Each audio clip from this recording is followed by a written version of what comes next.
Lundi, le 5, je viens de prendre une décision pour ma santé mentale. Oui, je vais vous le dire tout de suite en rentrant. Après, là, je vais vous parler de quoi? Hey, la laine québécoise, en tout cas canadienne, hein, ou québécoise, qu'est-ce qu'on mange en spécial? Ben, on va parler de ça.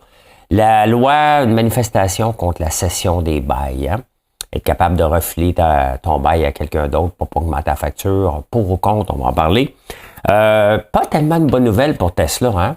Les actionnaires pensent avoir gagné, mais tu ne gagnes pas contre Elon Musk, malheureusement. Hein? Il y a des batailles qu'il vaut mieux pas gagner. Est-ce que Facebook Meta a fait une bonne chose en en versant un premier dividende? Je vais parler de ça. Et on revient à la cassette. Je comprends le vinyle, mais la cassette. Hein? La cassette. Ben écoutez, on passe ça tout de suite.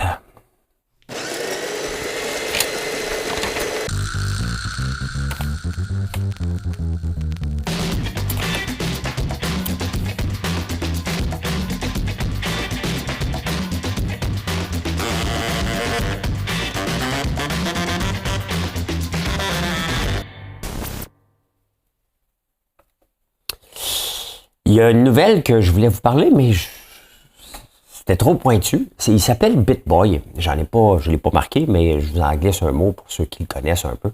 C'est une espèce de fantasme sur X qui s'était bâti une fortune dans la folie de la crypto. Lamborghini, une agence de production de vidéos, puis toute la patente, là. Et dans la foulée de FTX, il a tout perdu. Et là, il perd sa femme, son mariage, sa Lamborghini, tout perdu.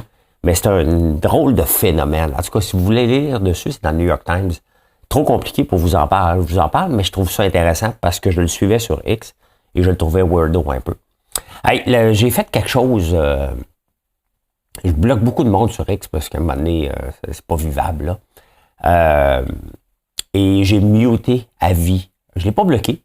Mais Éric Duhem, je veux plus voir ce qui se passe avec lui. Hein? Puis si j'en vois trop passer, moi juste le bloquer, il m'énerve. Il est toujours en train d'attirer la colère, puis revenir dans le passé, puis hein? Tu sais, la juge, elle a rendu une décision disant que le gouvernement avait été trop sévère pendant la COVID. Tu sais, sincèrement, là, peut-être. OK? Je veux pas revenir là-dessus. Mais c'est facile 2 ans après. Puis une juge, là, ça n'a pas réponse à tout. Hein? Il y avait des situations, qu'on soit d'accord ou non, là, OK?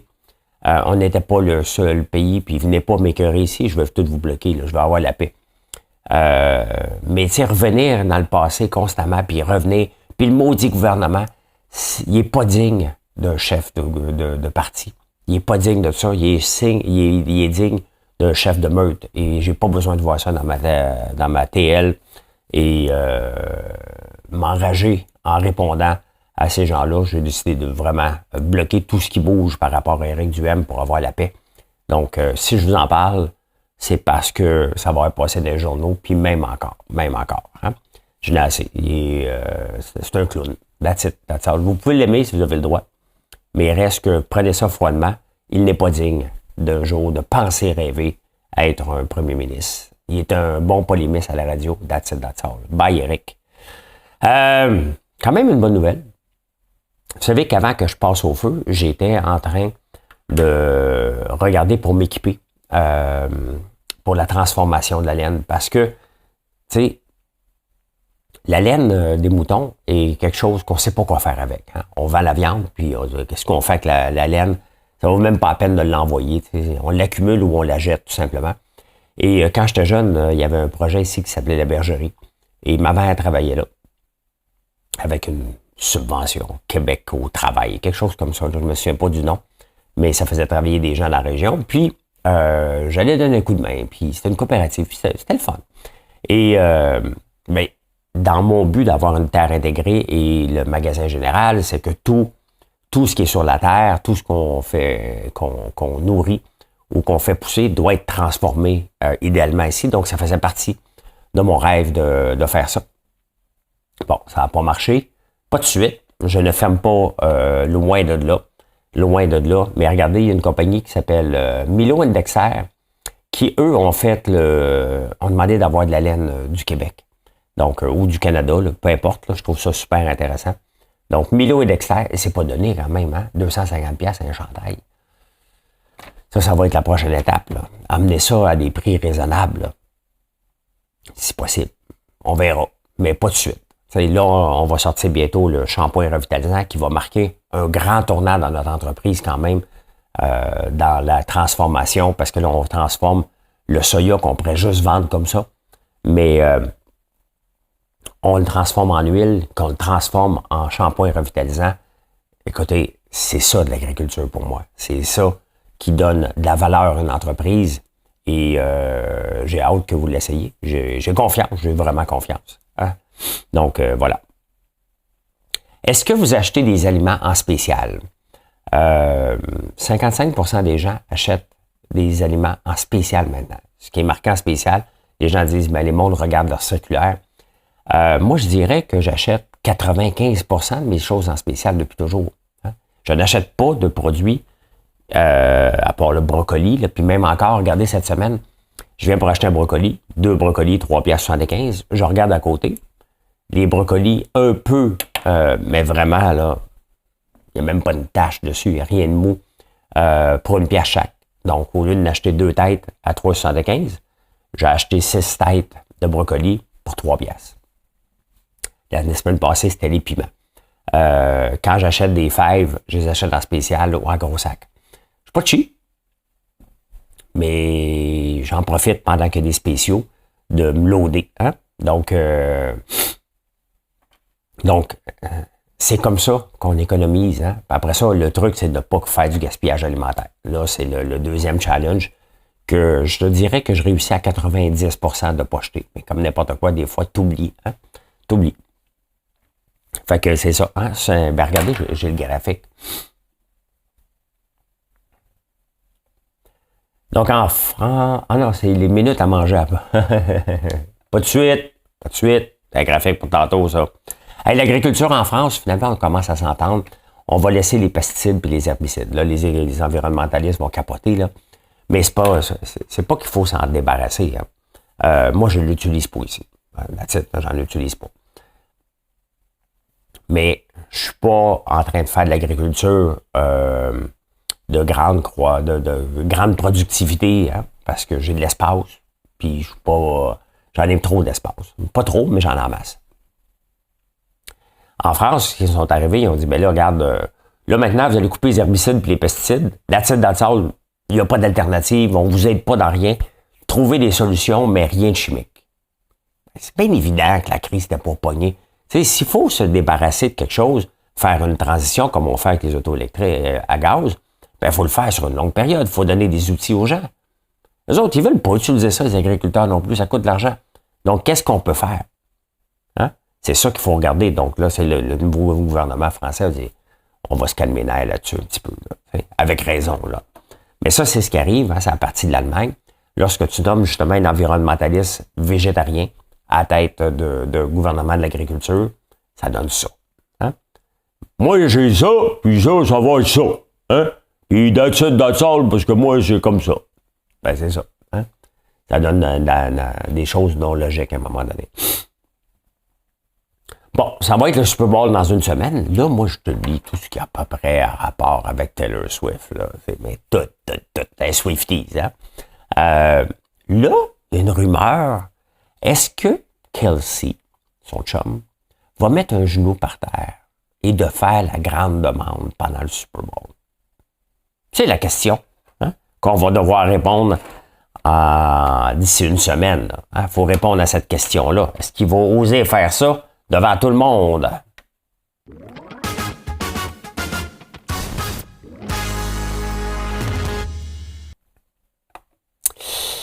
À Montréal, c'est fantastique. Hein?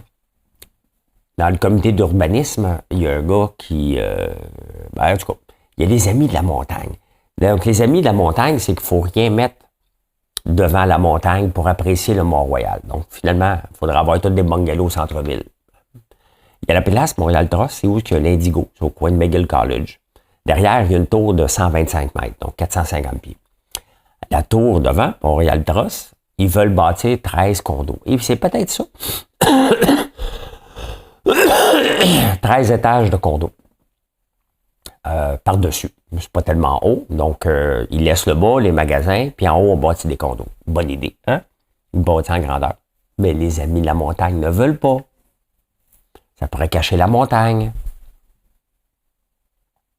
Tu sais, c'est à un moment donné, là, où ce que notre plante verte, là, hein, elle devrait se présenter et dire, toi, là, ta gueule. OK, déjà, on est au centre-ville, on parle de densification. La montagne, là, on la regarde pas partout, là, tu sais. Tout le temps. Oui, elle est belle, mais là, on est au centre-ville. Fait qu'on va construire en hauteur, et ça n'a même pas sa place de discuter. Hein? Il y a une tour de 450 pieds juste devant la montagne qui cache déjà la montagne. Qu'est-ce que le 13 étages x 10, donc 130 pieds, va venir faire une différence? Sincèrement. Hein? Sincèrement. Après ça, on dit que Montréal, la mairesse est compétente. Elle est incompétente. Elle laisse ça. Oui, mais il faut laisser les gens discuter. Même ça, on ne discute pas de ça. Hein? On ne vient même pas mettre ça en cause, là. On est au centre-ville, puis on veut construire en hauteur, le plus en hauteur possible, puis on veut le densifier, puis on veut que les gens y aillent y habiter. Il n'y a plus assez de tours à bureau. Donc là, il y a quelqu'un qui dit, moi, je vais en construire des condos. Non, la montagne. C'est ça. Oui, mais il faut consulter. Oui, il faut consulter. Mais à un moment donné, il faut arrêter de consulter. Là. Hein? Alors, il y a une manif en fin de semaine contre le projet de loi 31 sur la cessation des bails. Moi, je n'ai pas de porte, donc je ne connais pas toutes les règles par rapport au logement. J'en connais juste assez pour me dire, va pas là. Hein? Tu sais, en vieillissant, là, mettons dans nos relations de couple, quand on est jeune, on ne sait pas on pense ce qu'on veut dans une relation de couple, mais on ne le sait pas. En vieillissant, ceux qui ont à peu près mon âge peuvent le dire, on le sent tabarnouche qu'on ne veut pas dans une relation de couple. Hein? Fait qu'on est moins pressé d'être en couple. Je suis en couple, je suis heureux, puis ça va super bien avec Marilyn. On a exactement la même vision du couple. Hein? Donc, on le sait ce qu'on ne veut pas dans un couple. Un couple n'est pas parfait, mais on le sait ce qu'on ne veut pas. Dans l'immobilier, louer des portes, hein, tout ce qu'il y a là-dedans, je veux rien savoir. Donc, j'en aurai pas. Hein. Et quand je vois que on veut avoir un projet de loi pour empêcher la cession d'un bail, tu sais, à un moment donné, c'est ta maison. Donc, toi, là, tu sais, c'est facile lorsque c'est un gros bloc, là, c'est anonyme. Hein. Mais la plupart des gens ont des triplex. Donc, moi, j'ai un triplex. Toi, ça fait 20 ans que tu es là. Tu as un loyer, bien entendu, hein, qui n'a pas monté beaucoup. Et là, tu t'en vas, tu refiles ça à un anonyme que je ne connais pas. Tu es obligé de l'accepter. Hein? Toi, pendant 20 ans, tu as eu un logement à prix abordable et je dois continuer à l'honorer avec un inconnu que je n'ai pas choisi. Vous voyez que ça fait aucun sens. Mais aucun sens. Donc, on veut faire le projet de loi. Là, l'autre, Duranceau, se fait dire, tu veux favoriser les entrepreneurs. Ouais, ben pour une fois. Hein? Pour une fois, les locataires, oui, j'espère qu'elle veut les favoriser parce que ça n'a pas de sens. Ça n'a jamais dû avoir lieu. Hein? À un moment donné, un propriétaire, c'est le seul moyen qu'il peut espérer faire de l'argent. Quand quelqu'un part, il peut remettre un nouveau prix de loyer en le rénovant, l'arrangeant, puis il peut mettre un nouveau prix de loyer. C'est la seule manière, autrement, il ne fait pas une scène.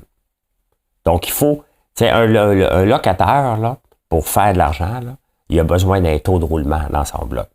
S'il avait tout le temps les mêmes avec le peu d'augmentation qu'il peut faire, surtout que la mairesse lance une grande campagne pour dire à tout le monde, protégez-vous les locataires parce que les locataires sont une bande de bandits. Ils vont essayer de vous avoir. Faites attention. Donc, si on ne peut pas profiter de la cession d'un bail pour remettre le prix au prix du marché, ben ça donne quoi? Ça donne quoi d'avoir un bloc dans toutes ces conditions-là?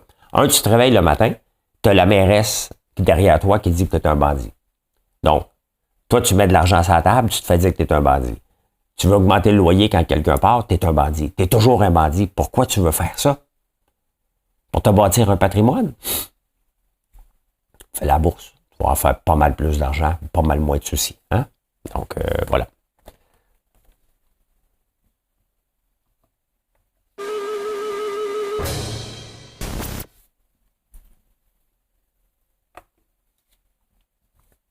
On s'en va en 1940. En 1940, c'était la guerre. Ne t'en fais pas, mais on va regarder vite fait, mais une nouvelle dont se réjouiront les femmes. Quelle est cette nouvelle-là? C'est que le chocolat n'est condamnable que si l'on en abuse. C'est le temps du chocolat, là. Hein, la Saint-Valentin est là. Venez voir. Honnêtement, on fait tellement de beaux produits.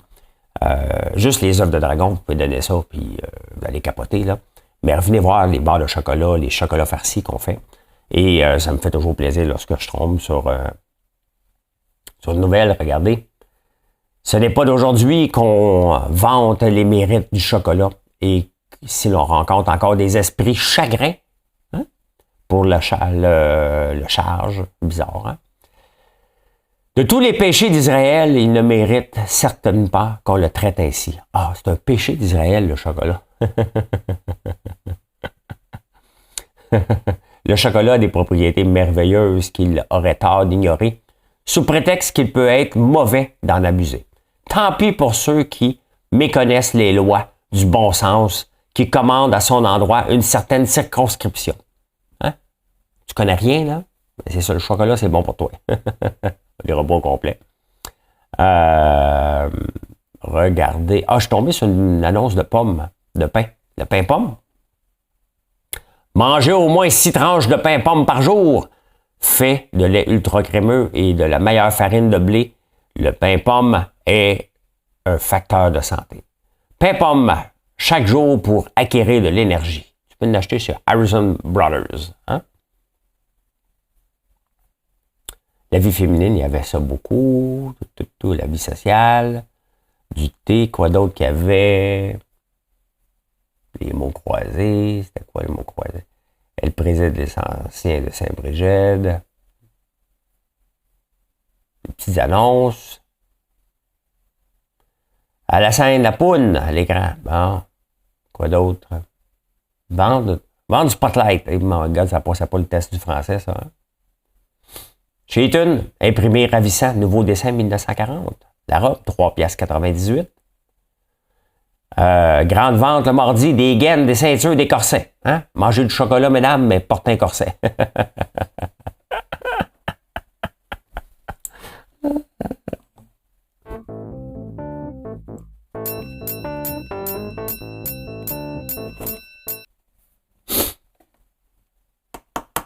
Elon Musk a perdu la semaine passée une bataille. Il voulait avoir une augmentation de salaire avec des options d'achat.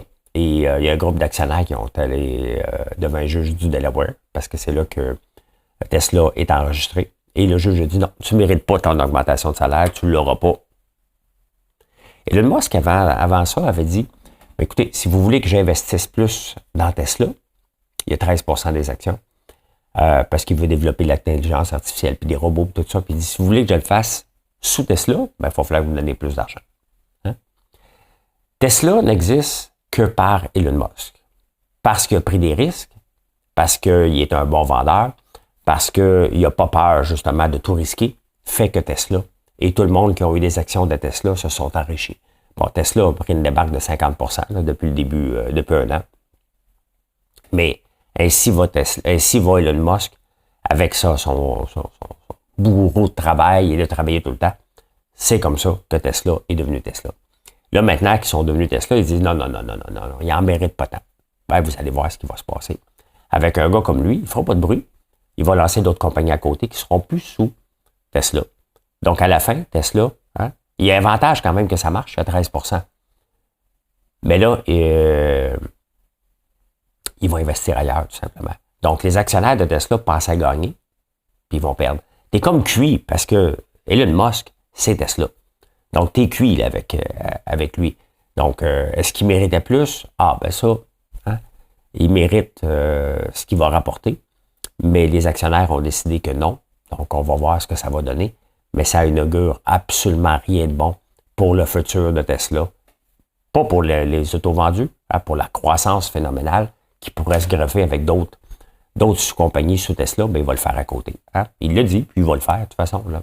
Donc, ça va être intéressant à regarder. Meta et son dividende. Meta est une des premières compagnies à croissance techno à venir au monde à verser des dividendes. Hein.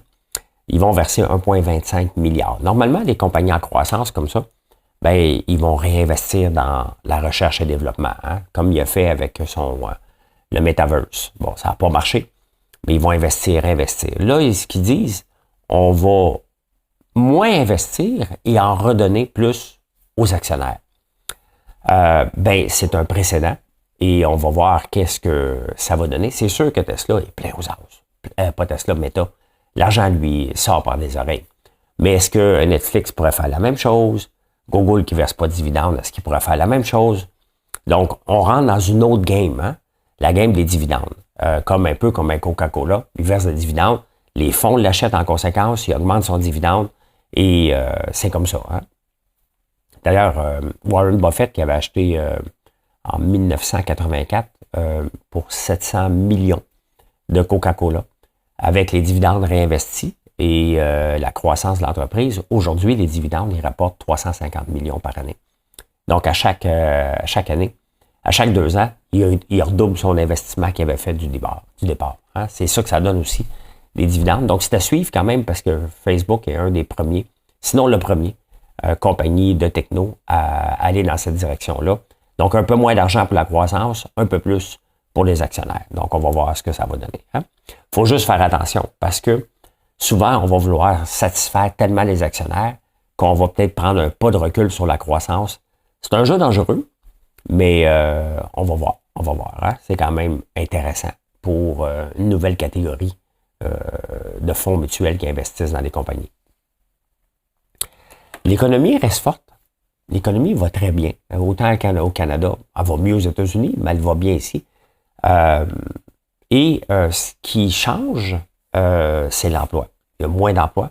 Il n'y a pas vraiment de chômage. Le chômage n'augmente pas beaucoup. Mais bon, il y avait des pénuries de main-d'œuvre dans certaines entreprises. Il y a des entreprises qui ferment. Donc, les gens se trouvent de l'emploi ailleurs. Il y a aussi, en 2024, on va voir vraiment l'intelligence artificielle faire des ravages pour ceux qui ne sont pas prêts. Hein?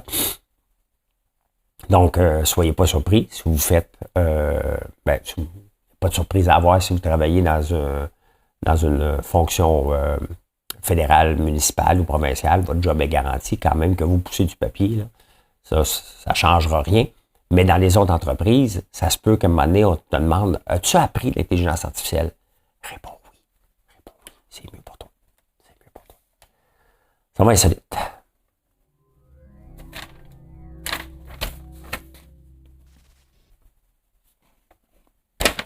Ah ben là, je vais vous le montrer, ce graphique-là. Boswell, je l'avais sorti trop vite tantôt. Minutes passées à manger et à boire dans certains pays. La France passe 133 minutes par jour. Quand même 2h13. Au Canada, c'est 65 minutes. On mange sur le coin d'une table. On ne prend pas le temps de manger. Donc, c'est quand même pas beaucoup. Hein? Mais c'est le fun d'aller en France puis prendre le temps de manger. Mais ici, on est pressé. On est nord-américain. On est pressé, donc on s'assoit à peine devant la TV. On mange, puis on passe à autre chose, on fait la vaisselle. Merci, bonsoir. Hein? Que font nos jeunes le samedi soir? Hein? Quand j'étais plus jeune, nous autres, le samedi soir, c'était sacré, tu sors. C'était ça, hein, dans le temps. Tu sors le samedi soir ou le vendredi, mais tu sortais. Là, passer une semaine sans sortir pour les jeunes de mon âge, quand j'étais jeune, ça se faisait pas presque. Là, maintenant, les jeunes boivent de moins en moins. Hein, en partant. Les samedis soirs, ils veulent dormir. Ils veulent se reposer pour être en forme. Ils reconnaissent que pour être en forme et être performant, ben, il faut dormir. Donc, puis bien sûr, maintenant, ben, il y a tellement de choses à faire à la maison, comme regarder TikTok toute la soirée assis sur un bol jusqu'à temps que des crampes. Ils ne disent pas dans le sondage. Mais les jeunes sortent de moins en moins. Hein. Ça tombe mal pour la ville 24 heures que Valérie Plante va avoir. Maudit qu'elle a des idées bizarres des fois, là. Hein? Et ça se passe d'extrême à l'autre. Hein? Et le retour de la cassette, sincèrement, là, hein? La cassette, y a-tu quoi de plus désagréable puis ça me jouait mal? En 1983, il y avait 237 millions d'albums par année. 237 millions de cassettes imprimées. Là, en 2022, il y en a 440 albums qui sont imprimés sur des cassettes. Il y a Taylor Swift qui en a imprimé 14 000 de son dernier, quand même. Hein. Une augmentation de 28 %. Je comprends pour les vinyles, là, mais c'est bon venir dans le passé. Mais bon, hein, à part quand on enregistrait la radio, là, pas terrible. Là. Bon, je sais bien qu'on est nostalgique, là, mais vous ne verrez pas avec un Sony Walkman. Là, hein. Ah, ben dis-moi de quel pays tu es, je vais te dire ce que tu manges, hein, combien de biscuits. En Angleterre, ils prennent 3 biscuits par jour. Hein, c'est 8,5 kilos de biscuits par année. J'ai pas les chiffres au Canada, mais on peut assumer que c'est à peu près la même chose qu'aux États-Unis. C'est 8 kilos, on est le 2e pays. Et en Chine, pourtant, l'invention du biscuit chinois, seulement 1,5 kilos de biscuits par année. Hein? Ben, ils sont tout petits. Donc, peut-être que c'est un indice. Peut-être que c'est un indice. Eh bien, voilà, je peux dire ceci. Hey, merci d'être là. Je vous souhaite une excellente journée. Puis venez nous voir sur françoislambert.one. C'est le temps de commander pour, justement, les chocolats qu'on a parlé. Hein? Venez faire un tour. Pour la Saint-Valentin, on a des packages. Sinon, ben, bâtissez votre propre package. Si vous avez jamais goûté à nos œufs de dragon, c'est le moment. C'est bon. J'en ai mangé toute la fin de semaine. C'est pour ça que j'en parle tout le temps. Bye. Bonne journée.